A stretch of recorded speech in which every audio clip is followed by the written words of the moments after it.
buying or selling? Here are some college basketball hot takes of this upcoming basketball season. And I'm going to let you know right now. Hank is going to throw them to me, and I'm going to let you know, am I buying it or am I selling it? Let's kick this off the right way. Hank, give it to me.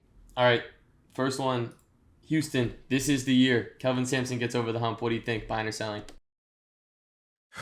As much as I love Kelvin Sampson, as much as I love Houston basketball, when have we ever seen Kelvin Sampson start two freshmen on his team? Kelvin Sampson, we talk about the word culture. You cultivate a culture by allowing guys to sit the bench for a few years, learn from some of the upperclassmen so that when it's their time to play, they know and they understand the expectation and what is asked of them. He is starting two freshmen right now in Kingston Fleming and Chris Senac. I have to say that I am selling.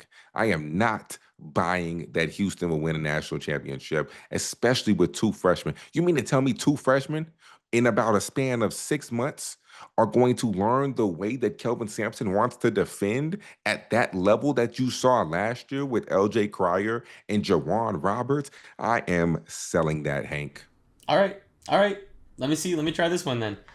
This is the most talent that college basketball has ever seen. This is it with the freshman class, the returning guys, with all the coming back for their NIL money. This is the most talented. This is the most talent we've ever had.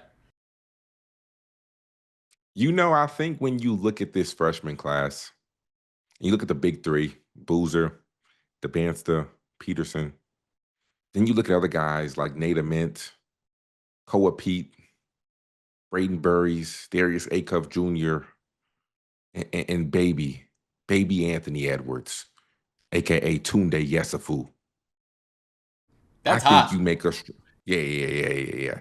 I nailed that Yesufu. I think you make a very strong case that this is the most talent we have ever seen from not only a freshman class, but in all of college basketball. Because Tunde Yesufu is legit. If you have not seen him, people, when I say baby AE, am not just saying that just to say it. I am saying it because not only does he look like Anthony Edwards, not only does he shoot like Anthony Edwards, his game looks identical to Anthony Edwards. He can shoot it. He's athletic. He's strong, stocky, good frame, about 6'5", can do very similar things. Tunde Yesufu is a first-round draft pick, lottery pick. If you have Anthony not heard his Edwards was name, the number one overall pick. So is that what you're saying? now I will say I don't know if he'll be a number one pick in the draft. I don't even know if he'll be top five. However, if he continues to get better because of his instincts and his intangibles, I really do think that he could sneak his way into the top 10, and the team would be lucky to draft him. However, I am buying this. I think that this might be the most talent we have ever seen in college basketball. 100% buying that, Hank. I like it. All right, next one. They don't have the stars they've had in years past, but the women's game is going to continue to grow and rise and be front of mind for people, for the national media in the spotlight. What do you think, buying or selling? Oh, and you know what? This is tough. And I think this is tough because this comes on a year in which the women's game is extremely unfortunate because of the injuries, and specifically the injury to JuJu Watkins. I mean, what she means to the game every single year. I think the trend that we have seen the past 3 years, there's always been a star in the women's game, whether that be Caitlin Clark and Angel Reese, whether that be Paige Beckers, whether that be Juju. There's always been a star. And because of these stars, they have drawn so much attention to the women's game, which I need to say there needs to be more attention to the women's game because these women can play.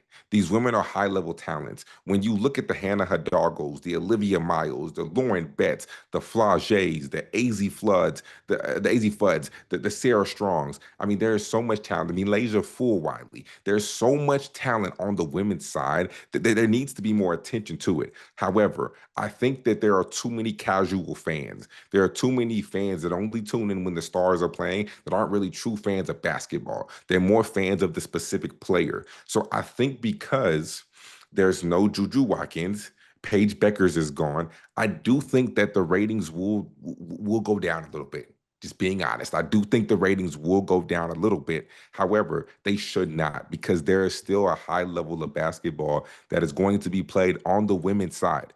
They do a tremendous job. ESPN does a hell of a job promoting it, and the work that they do on the games. I think that it might be tough for them to have the same ratings. So I'm not going to say that the product will go down, but I will say that it might not have the same level of ratings that you've seen in previous years because the star power just isn't the same. All right, so I got you on one of those three.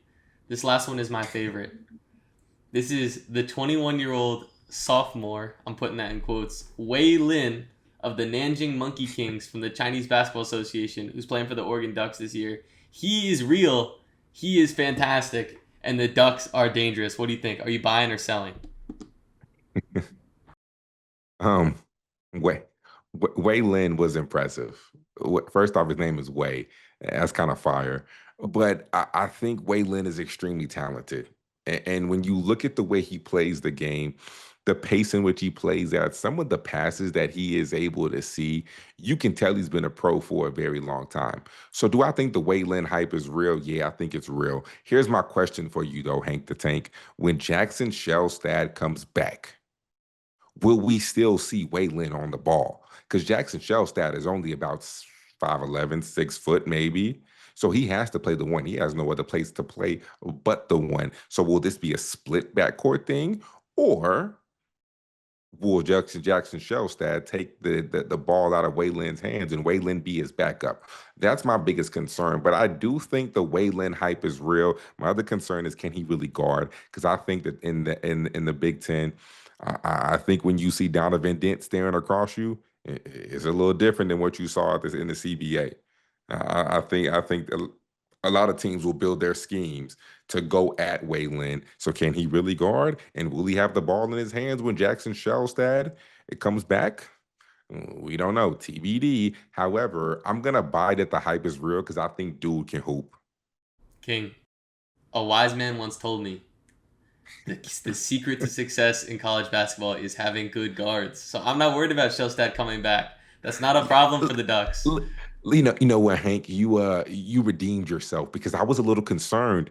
I was concerned. You went to UT, and you know UT is our rivals, and you know what? They have a great education. They But do. I was a little concerned about your ability to be able to listen because I asked you after I repeatedly said it about 4 times. I asked you, "What is my line?" and you couldn't repeat it to me. See, So I was a little I concerned. thought you wanted me to No, no, repeat the no, thing about the no, no, cojones, and I didn't. I no. wasn't sure I should be saying that on episode one, so I was a little stuck. But I figured it'd be better just let you handle it, and that, you know what, that's my bad. I'll be bolder next time. That's on me. Which makes me even more concerned that out of everything I said, the only thing you remembered was talking about cojones. Now that right there is an example of a UT Longhorn, if there's ever one. The only thing I said, I didn't talk so much about basketball, about good guards, about all these different players, and the only thing Hank remembers is the cojones. That right there sums it up, people. Longhorn for you.